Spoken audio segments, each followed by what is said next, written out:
Joining us this morning is a local author, Yoder joins us. Hi, Aaron. How are you? I'm good. How are you doing? Good. Good to see you. Thanks for coming in this morning. Yeah, no problem. Hey, Thanks for having me. congratulations. A brand new book. Thank you. Thank you. Yeah. Before we talk about the book and what it took to get that together, tell us a little bit about yourself. I'm Aaron Yoder. I work here locally in Titusville at IT Absorb Tech. I've been around the area for quite a while. I graduated from Rocky Grove High School, so I've been local my whole life, and I've always had dreams of creating and writing things. And originally it started with video games, but that didn't work out, and I shifted to books. Wow. So from an early age, you enjoyed writing, or being creative? Just being creative. Like me and my friends would get together when we were younger and play Dungeons and Dragons, and for some reason that always wasn't good enough for me, so I'd go out and create my own games, and we'd start playing those because we wanted to play with different rules. And that's kind of where it started, was just creating those games and going from there. You talk to a lot of people, and they're like, oh, yeah, I've always wanted to write a book, and nobody ever does it. What was the thing that's just sort of propelled you into actually doing the research, figuring out how to do it, and just doing it? So a lot of that was a lot of the family support I had. My brother supported me a lot with making the book. My wife, my kids, Wow. They're all like, oh, you need to do it. You need to do it. Just do it. And the hardest part is, like, there is a sea of information when it comes to publishing a book. You have your traditional publishing, indie publishing, vanity publishing. There's so many different avenues you can go, and that was probably one of the biggest minefields to explore and get through. But that's just, the support of the people pushing you, that's what really made me finish this, is just everybody supporting me, say, yeah, it's good. You have something here. You need to go do it. Now, was this something you figured out the publishing side by yourself, or did you talk to somebody or reach out to somebody for some professional help there? Or? Yeah, so I started listening to the self-publishing podcast, and then I found some on there. There were some different companies like Fictionary and editing software and things like that I found. And then when I started really getting into it and talking to people there, they really helped me get a clearer path of what's going to work best for me.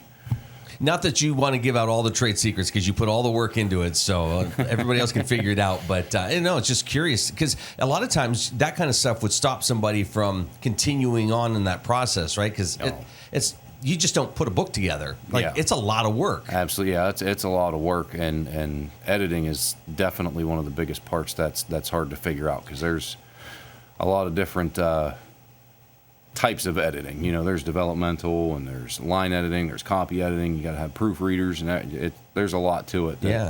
Really, a lot more than what you would think goes into it. So how many folks would you let sort of in on it to help you kind of figure things out in the editing process? Was it just you? Did you have a couple others that you could send off, material and say, hey, take a look at this? How's it, how's it read? Yeah, there's a couple others that I had that I would send off.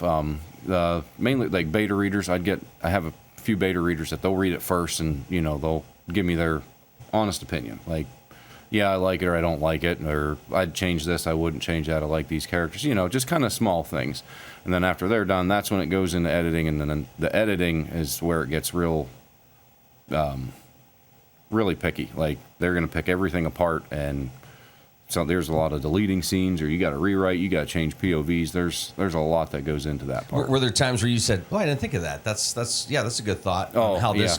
Does this fit with this narrative? Or oh, for sure, yeah. Okay. There was a lot. Like in this book here, Leith's storyline, pretty much all of her scenes changed from what they were originally after my developmental editor got it, because she was like, well, it's not really, each character has to have their goals, and she didn't really have a goal, so she's like, I think you need to change it. And we had a few discussions, and I was like, okay, well, I guess I'll do that. Did you ever think, like, I'll just say the goal is not to have a goal? Yeah, I should have. That would have been the way to go. Yeah. No, that's fascinating. Okay, so tell us about the book, and then I want to kind of go back to when did you first have the idea for it? Okay, so the book it follows the main character, Leper. It has multiple viewpoints. There's 5 viewpoint characters, but Leper's the main character, and it follows his story. He's kind of, just alone. He's a different race. He has horns on his head, and these people are eradicated years ago because they're thought of as evil. And so he hides off in the woods, and then eventually the antagonist Naluk, he comes after these shards, and he tries to kidnap the queen's children, and that's what sets him into action. And he discovers that these shards are they're a divine object and they're more powerful than what everybody thought. They can create this talisman, and it just snowballs from there. And now he's trying to stop this Nulloch from gaining the ultimate weapon, which is the talisman. That's the first book, and then there's going to be 3 total. But oh wow, okay. So the idea for the book, how long ago did you start to develop these ideas? So that was, I'm going to say it was 8 to 10 years ago. I started working on this, and honestly, there was another book that came first. It was like a dystopian future book. Still had the same character names and stuff, but it was a completely different setting. And it was like an 80 or 100,000 word manuscript, and I scrapped the whole thing and started over again with the same characters, not the same places, but I decided to create a whole map and world, different magic system and everything, because I just didn't like where I had left the dystopian one. Was that tough to do? That was very tough to do. So I was like, I got all this stuff, and everybody said it was good, but I was like, I didn't leave myself anywhere to go. So I need to go back to the drawing board and do better plotting so that I could leave myself a spot to go. Kind of sounds like what we do in this business. We go out and shoot, we may get a half hour or an hour of material for 30 seconds. Right. And there's a lot of good stuff you have to leave out to get some, other things in there. And I'd imagine that's sort of the same process. I mean, you scrap. That's a lot of work to say, okay, time to retool it. So this was 8 to 10 years ago, you said. So during that time, were you think, okay, were you also doing research on the publishing aspect, or did you wait to get it pretty much finished before you said, okay, now I'll find an avenue? That's when I started really researching like the publishing aspect and looking at the different avenues, like traditional vanity and self-publishing. And I didn't understand what all of them meant. So I was like, I need to figure out every one in detail and what's going to work best for me, what I want to do. Over time, that started to graduate towards, I need to figure out the editing part of it. If I'm going to do self-publishing, how am I going to do the editing? What am I going to do there? And that started about 5 years ago or so. And it was a process. And I met my first editor, Allie, and she's probably the one that really helped me get this thing launched. Wow. Because she helped, she didn't just do editing for me. She helped me with the entire self-publishing process. She offered to help me find agents, help me write up pitch letters for publishers and things like that. But that's really how, when I got a clear vision of, okay, this is going to happen. That's great. Is it beneficial to have somebody that's on your side that says to you, hey, this is a great idea, great story, I'm going to fight for you on this? Or is it good to have somebody that says, okay, I'm going to help you kind of pick this apart to make it so that it is where it needs to be? Yeah. It's good to have somebody on your side that's like, I'm gonna help you. This is great, and I'm gonna help you. I'm gonna help you take the next steps. I'm gonna show you which way you need to go. What are some other challenges when it comes to publishing? Well, in this case, your book. That's a great cover. So, is that a design that you did? Do you have to work with artists, or how does that work? Yeah. So that was the cover was another company, Miblark. They did the cover, and I sent them over just like pictures because I'm no artist, and they are terrible pictures. But I sent them over what I wanted on the cover, and then they have an artist go through and draw it, and then we'll go back and forth. They'll send me the pictures. Is this okay? And then if I say yeah, we continue the next step and keep going till we have it where we want it. That's awesome. Yeah. So what was that feeling like when that first draft? And I don't know how that works. Like when it arrives just like that, and you see it for the first time. Yeah, that was a very emotional moment when I got that first box from Amazon and Barnes and Nobles, and I had the print copies, the first proof print copies in there, and you open it up, it's like, okay, I made this. Like, wow. It's where like the dream becomes reality at that point. You're like, I can't believe it. I made it to this part, and it's very surreal. Do you have to kind of take a step back and tell yourself, hey, enjoy this right now? Or was it like that excitement, the adrenaline hits, and you're like, okay, back to the writing room. I got to. Yeah, that's what I'm like. And okay. As I mentioned before, like Allie, she's always like, you need to stop and take a break, because I'm always like, we email back and forth constantly, and she's like, okay, you need to slow down, just take a minute and celebrate this victory, and then we'll go. And I'm like, well, I got this idea, and we need to keep pushing. So yeah, but it is nice to take a step back and. So was that something that you had to do early on and say, okay, I have this idea and I think it's over 3 books, or did you just focus on one, and then kind of, as you would get ideas, kind of, jot them on the side. Like, I think this could be down the road. Yeah.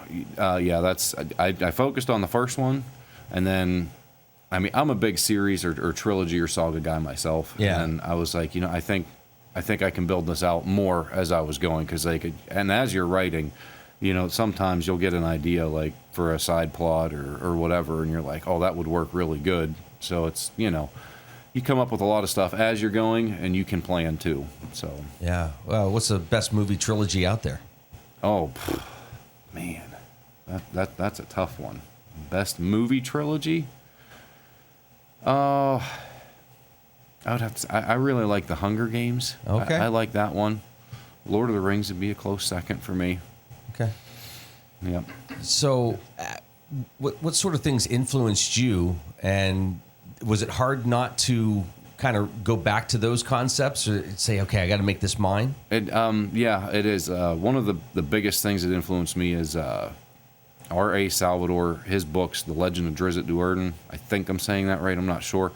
But he's got a whole universe there. And those are all the books I read when I was younger. And I was like, this is really cool. This is what I really enjoy this. And then when he went and did a story for a video game, I can't remember the name of the video game. I think it might have been Kingdom Come. But I was like, that's, I like his path, and that's really what influenced me a lot. And the crazy part is my second editor, Pam, she does my copy editing. When she's going through my copy editing, she's like, you write in UK English.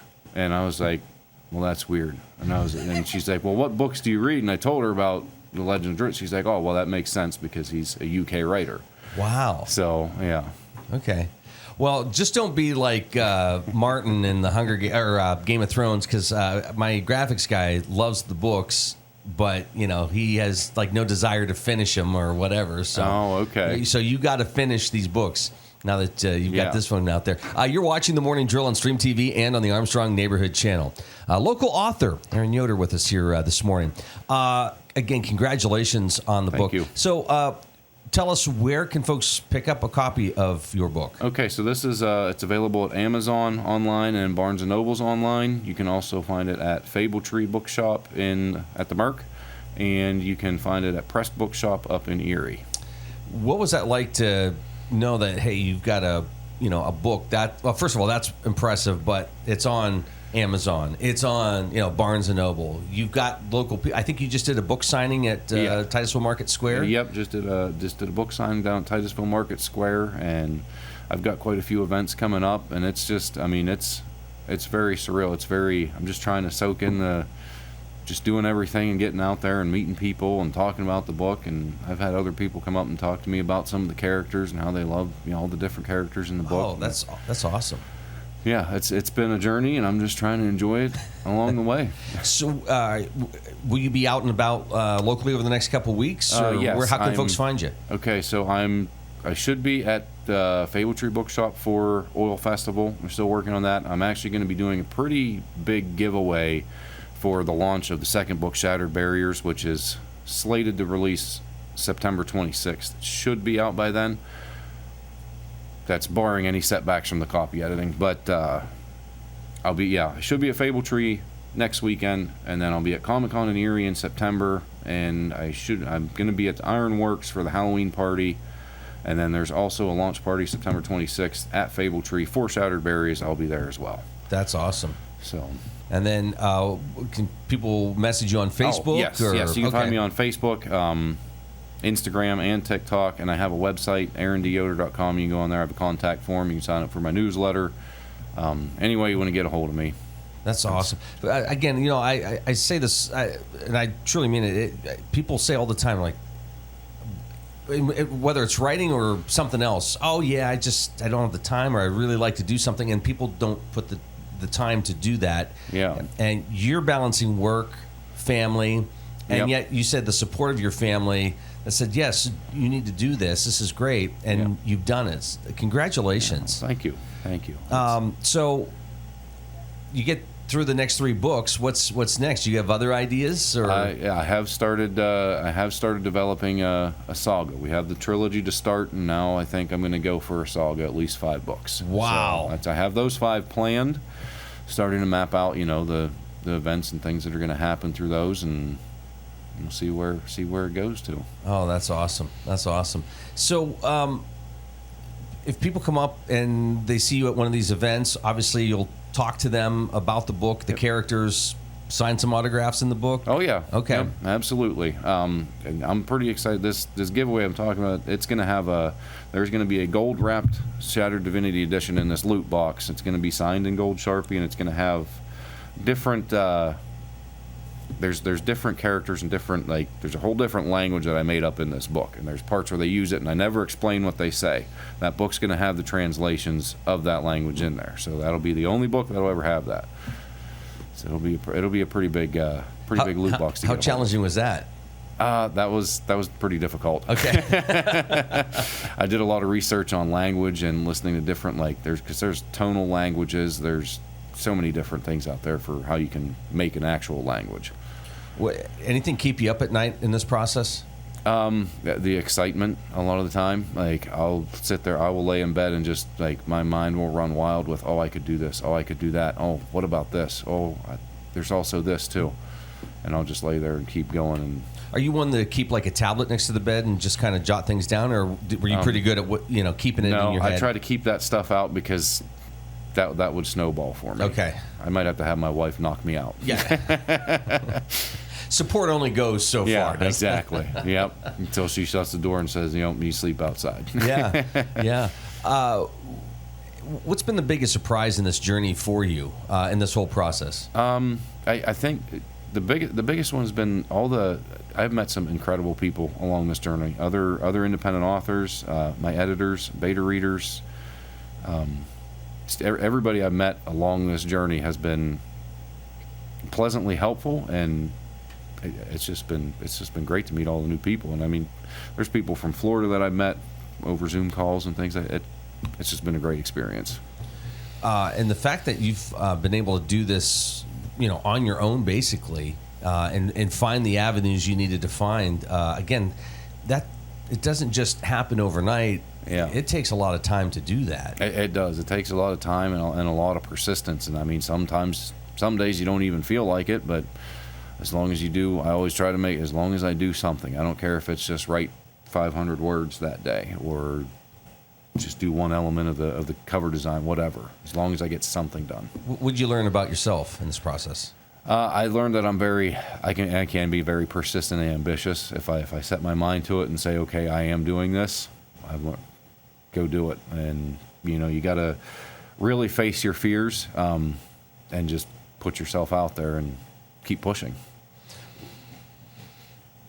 Are there things that you've learned in this first step here that you can immediately cut out in the next steps because you've learned it and you can say, okay, yeah, I don't have to worry about that. I know. I can save time now and just go right to this. Absolutely. A lot of my struggle too was figuring out the different softwares for uploading the book, and even the cover design and different graphics and things that I try to print off and make for my website design. That was a whole new thing too, and thank goodness I have kids that are good with technology, because that wouldn't have got done. But learning all that stuff, that was a big challenge, and you just got to keep working at it. And that's. How cool is it that you can add author to your name? I mean, that is very cool for that to finally happen and be able to have author on there now. That's very awesome. Do you have a certain lucky charms you have to have around you? Did you do this on a computer, a typewriter, tablet? Do you need a troll, or what sort of things do you have to inspire you? So yeah, actually, I just did a couple videos on this on my Facebook feed. I have a tablet, and I write everything down in my tablet, and then I type it onto the computer.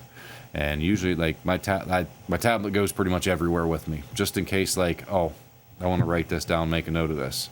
I got to, except for when I go lay down, the tablet has to stay away because I'll just keep adding and adding and adding. But yeah, I write it all down. I have, I think, 6 5-subject notebooks filled with just story that I've written and then typed into the computer. Wow. And you'll keep those forever, right? Oh, yeah.